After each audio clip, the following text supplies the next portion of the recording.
pegar os pezinhos.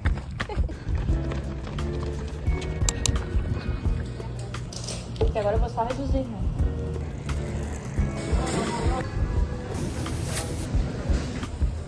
Essa daqui não pode faltar lá em casa. Agora nós temos uma sapatilha. Agora eu vou começar a guardar essas coisas aqui do mercado, dar uma geralzinha bem rápida aqui na cozinha, tomar um banho, porque eu preciso de um banho, assim, minhas pernas estão... Nossa, tá muito... Preparar um cafezinho da manhã, um pão com ovo, café moço, né? Café e almoço. E aí a gente conversa um pouco mais. E a playlist de country. Tenho várias playlists, ó. Muitas playlists, gente. Eu sou viciada.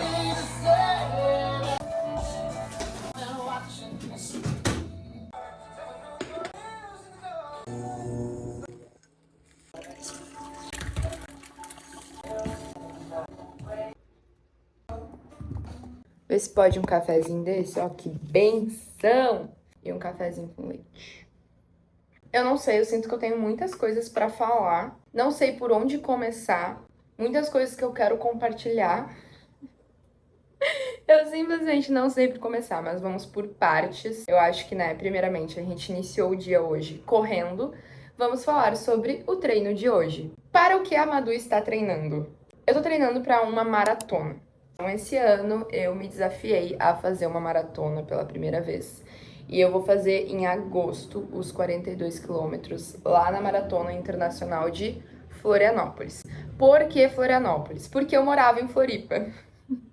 E eu não sabia que eu iria me mudar para Porto Alegre. Então, na época que eu me inscrevi para a maratona, eu me inscrevi para Florianópolis. Inicialmente, eu desejava correr em Porto Alegre, só que eu achava que a prova era muito próxima, que inclusive a prova de Porto Alegre vai ser agora em maio. E por eu achar que a prova era muito próxima, eu acabei indo para Florianópolis e também porque lá em Florianópolis eu tenho todo um ciclo de amigos que eu criei, principalmente dentro da corrida, porque lá eu fiz muitas provas, eu criei muitos amigos dentro do universo, né, da corrida em Florianópolis. Vai ser diferente, né, poder voltar pra lá, correr, ver as pessoas de novo, toda a galera que eu via todo final de semana na beira-mar correndo, e vai ser muito bacana. Inclusive a minha assessoria, né, o meu treinador é de Florianópolis, então tá tudo lá. E o meu treino de hoje foi 2 horas. Foi o treino mais longo que eu tive desde o começo do ano. Foi um treino bem difícil, porque eu tive uma semana difícil. Assim, a gente que é atleta amador, a gente acaba carregando não somente a corrida.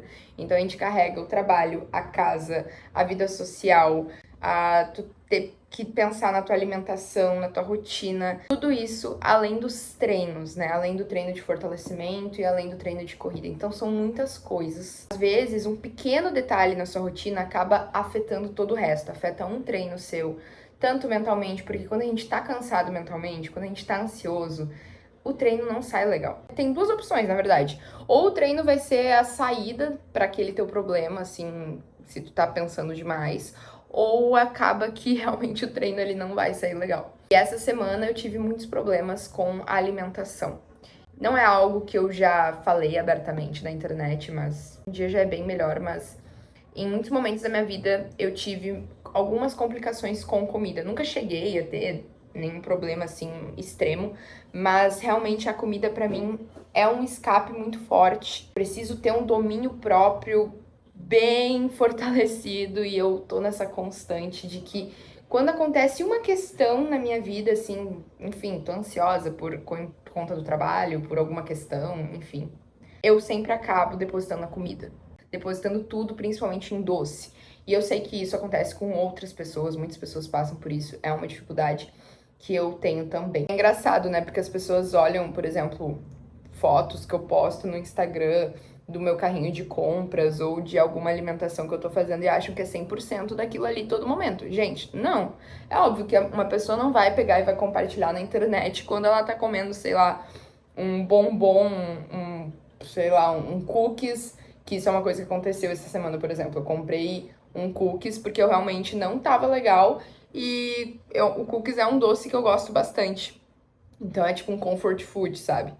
Mas não era o ideal, sabe? Não é momento de eu ficar fazendo isso. Preciso realmente trabalhar, né, durante esse ciclo de prova, essa questão até mesmo de criar formas, quando eu me senti assim também, saber pra onde direcionar essas emoções, sabe? Isso já foi algo que eu já levei pra terapia, já é algo realmente que eu sei o que fazer, mas assim, entre você saber o que fazer e você fazer de fato, existe uma ponte bem grande, né? A gente pode, né? Tirando toda essa questão, né, esse contexto todo dessa semana caótica, o treino de hoje foi um treino, assim, daqueles em que você pensa, eu sou capaz. Eu sou um pouquinho mais capaz que isso também, eu posso fazer mais. Eu saí de casa, eram umas 6 horas, fui pra Orla do Guaíba, 6h30, fui pra Orla do Guaíba, encontrei uma amiga minha. Aí a gente correu, tava quase desistindo, só que assim, foi muito importante também ter ela junto comigo. Ela me ajudou pra caramba, mas no final deu tudo certo. Um treino daqueles que a gente acaba assim chorando, sabe? Que a gente pensa, nossa, como é bom você sair da sua zona de conforto, você colocar o seu corpo à prova e encontrar conforto na zona de conforto. Pera. Encontrar conforto no desconforto. Porque é exatamente isso que a gente vive no esporte, né? Principalmente no esporte de endurance, né? Que é essas longas distâncias e tudo mais. Você fica 2 horas correndo. 2 horas correndo, sabe? Eu fico pensando, maratona, gente, 42 quilômetros. Vou ficar pelo menos umas 4 horas correndo. Então, assim, 4 horas eu vou estar correndo, eu vou estar em movimento. Tem que começar e terminar.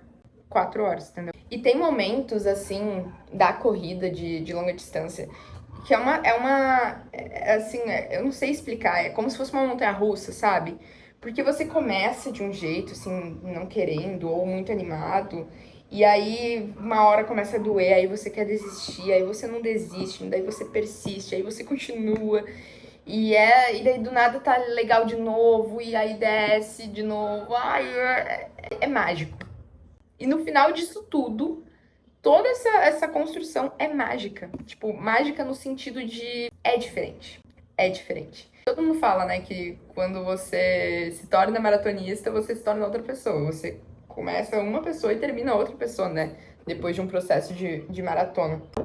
Eu quero saber. Eu tô louca pra conhecer quem é que vai ser a Maria Eduarda pós dia 30 de agosto de 2026. Eu tô ansiosa pra saber, assim. Acho que eu até vou gravar um vídeo fazendo algumas perguntas, do tipo assim, sabe aquele vídeo que você pergunta pra sua eu do futuro, daí a sua eu do futuro responde? Gostei dessa ideia, eu vou até anotar aqui nos meus cadernos. E aí, Maria Eduarda, como é que foi a prova? Você tá viva? Como é que você tá se sentindo? Você tá feliz? tá doendo, sabe? Acho que eu vou perguntar essas coisas e também perguntar o que que a maratona significou pra você. Porque no momento, o que a maratona significa pra mim é realmente esse processo, mas para além desse processo de construir, de sair de um ponto para ir para outro, evoluir no esporte, é trabalhar o meu mental. Porque desde pequena eu sou uma pessoa que eu desisto com facilidade de algumas coisas. Então, eu tô fazendo uma tarefa, já vou fazer outra, e aí eu tô estudando uma coisa, eu vou estudar outra, eu tô lendo um livro.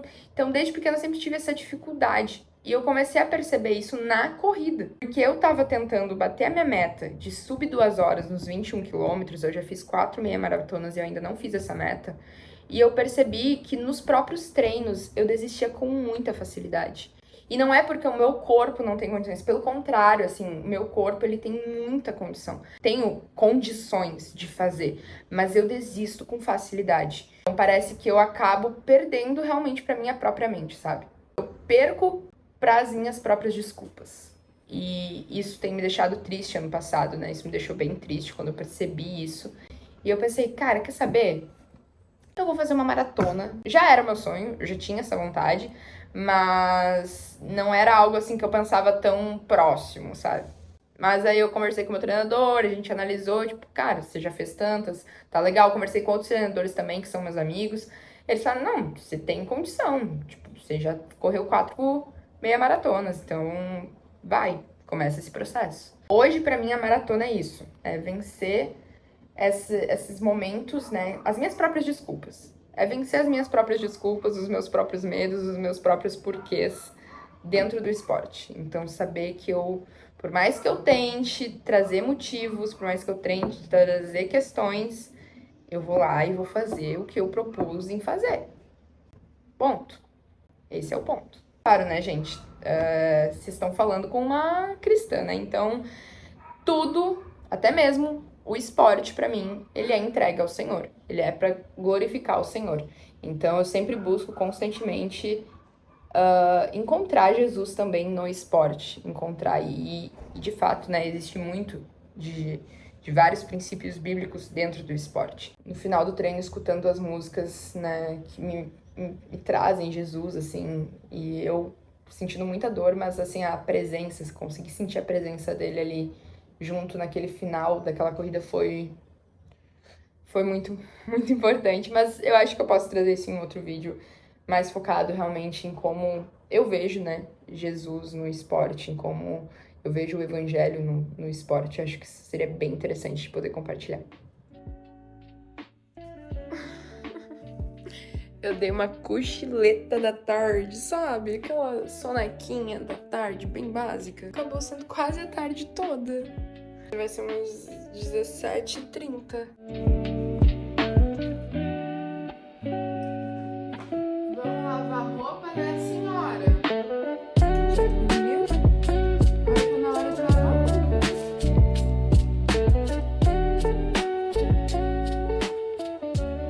Muito engraçado, né? Como Deus fala com a gente em diferentes momentos, assim, do nosso dia a dia. Eu gosto muito, por incrível que pareça, de lavar roupa à mão. É uns tempos, assim, que... Igual quando eu tô pintando um quadro. Pra mim, é um momento até que terapêutico, sabe? Mas principalmente um momento de conversar com Deus, assim. Quando eu tô arrumando a casa, quando eu tô lavando as minhas roupas, assim... Eu sinto que eu tô cuidando das coisas que o Senhor me deu com zelo.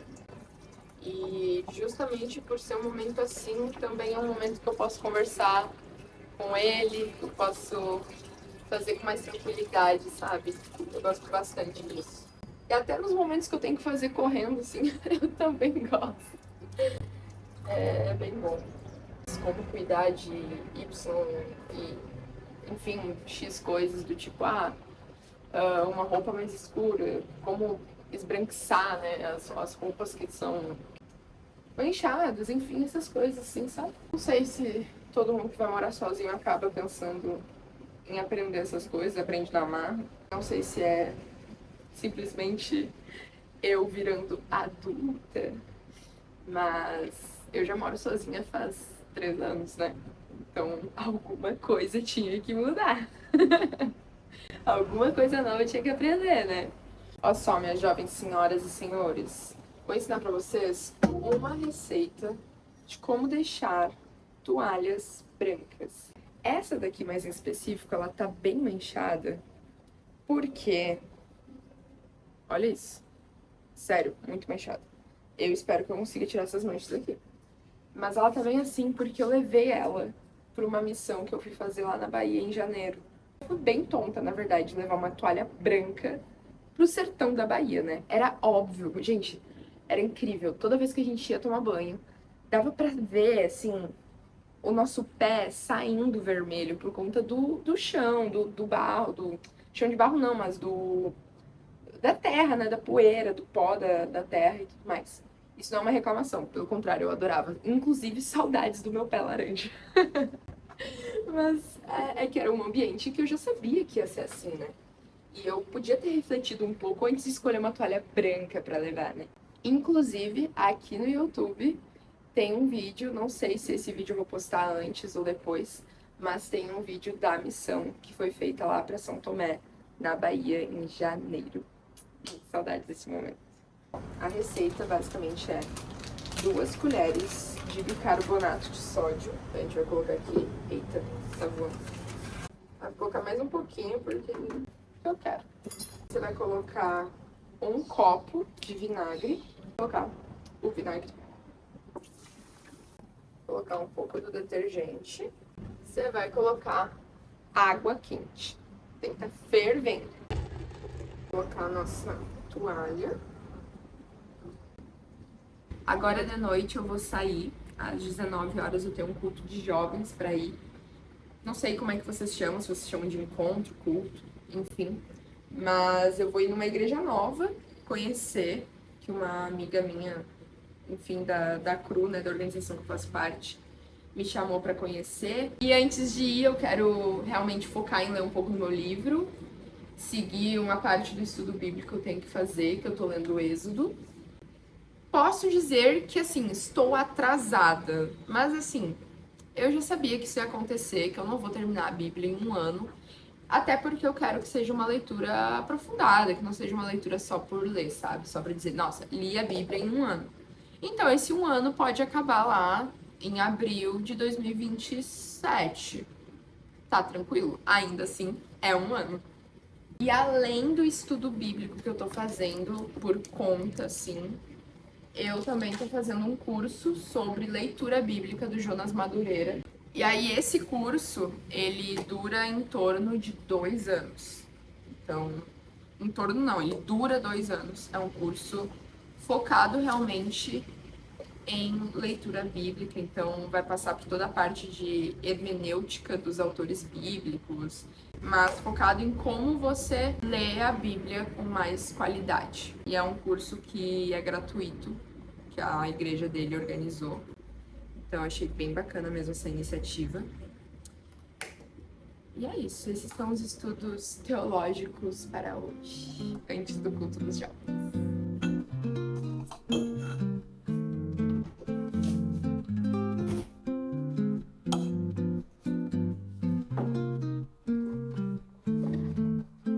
São aquelas que desembocam no uso, às vezes que lemos a Bíblia, especialmente o Novo Testamento, nós encontramos inúmeras passagens refletidas do Novo Testamento, seja no padrão de citação. O Novo Testamento é tecido por inúmeras passagens do Antigo Testamento. Precisa ser feita. A reflexão, ela se pauta na seguinte questão. Gente, eu tô apaixonada, porque a cada lugar que eu coloco o celular tem, tipo, um quadro, assim, sabe? Legal, assim, de conseguir trocar uma ideia, da gente poder conversar. Nossa, eu sonhei por muito tempo com isso, tá? Quando eu era pequena, assim, sonhava com um momento. Adorei. Mas o que eu realmente ia mostrar pra vocês são os livros que eu comprei nesse mês de março. Eu comprei no total, na Semana do Consumidor, 3 livros pela Amazon. E aí eu vou mostrar pra vocês. Esse aqui é o primeiro, Praticando o Caminho, do John Mark Comer. E é o livro que eu tô lendo no momento. Então, estou gostando muito. O segundo é um que eu queria muito ler. Tipo, quando eu recebi ele, eu fiquei muito feliz. Muito feliz, porque faz muito tempo que eu quero realmente ler esse livro. Que é O Custo do Discipulado, do Jonas Madureira. Esse que você tava falando ali no meu notebook, né? E O Custo do Discipulado. O discipulado que nos faz mais parecidos com Jesus. Então, dá pra ver, né, que eu tô lendo livros meio com assuntos semelhantes, no sentido de caminhar com Jesus, né, de ser como ele, de estar, né, aprendendo com Jesus. E o terceiro livro, que também vai nessa ideia, mas mais puxado para as mulheres, é Ela, a Imagem dele, da Francine Veríssimo Walsh. Acho que é assim que fala? Não sei. Mas foi muito legal ter comprado esse livro da Francine, porque eu ia comprar um livro da Elizabeth Elliot, pra quem não conhece, dá um Google rapidinho aí, mas ela é uma missionária bem famosa, tem uma história de vida bem, assim, impactante. Isso que eu tava pesquisando mais sobre a Elizabeth, sobre os livros dela, eu caí em um vídeo da Francine, e que a Francine falava sobre a Elizabeth, porque realmente a Francine tem uma admiração muito bonita, né, pela Elizabeth Elliot. E aí, nesse vídeo, a Francine me cativou demais, sério, demais, demais. Daí eu pensei, gente, eu quero comprar esse livro dela. Daí eu comprei. Este é meu objetivo ambicioso com o presente livro, levar você a conhecer melhor esse Deus que se faz conhecer. Eu sei que você está ansiosa para que eu responda a questão sobre o que significa ser mulher. Mas espere, sente-se aqui comigo, acalme seu coração, respire fundo e, em primeiro lugar, vamos tentar aprender mais, embora não tudo, sobre o Deus que nos fez mulher. Prometo que quanto mais você compreender a respeito dele, quanto mais permitir-se imergir na imensidão de seu amor, mais todo o restante fará sentido. Gente, muito maravilhosa. Eu tô muito ansiosa pra ler esse livro. Na verdade, tô ansiosa para terminar esses 3 conjuntos de livro, porque faz muito sentido, assim, né? Eu como recém-convertida, entender justamente esse olhar do caminhar com Jesus, do caminhar com Deus, de como é de uma forma saudável, né? Toda essa trajetória. Eu li no começo do ano O Peregrino, que tá ali na minha estante, e a história do peregrino é justamente isso, né? É uma peregrinação, é uma história de um homem chamado Cristão, e ele vai mostrando durante o livro toda essa peregrinação, né, do cristão até o dia da glória de se encontrar com o nosso amado. E é muito bonito isso. Enfim, esses são os 3 livros que eu comprei esse mês de março. Quem sabe eu não comece a fazer uns vídeos específicos sobre livros também. Gente, eu quero fazer tudo, pronto. Eu quero fazer tudo. Eu tinha colocado como meta postar um vídeo por mês no YouTube, mas eu tô tão animada ultimamente pra gravar, tô tão inspirada que eu espero que isso não se apague. E eu realmente comece a compartilhar mais aqui no YouTube, porque é um lugar que eu gosto e eu me sinto segura, vamos dizer assim, pra fazer uns vídeos mais caseiros, mais legais. Não, e principalmente porque vai ser legal poder ver isso lá no futuro, assim, lá na frente, documentar, né, toda essa trajetória. Eu acho que isso é muito legal, poder compartilhar também, né, das coisas que eu penso, das coisas que eu tô aprendendo. Então, é isso. 1940.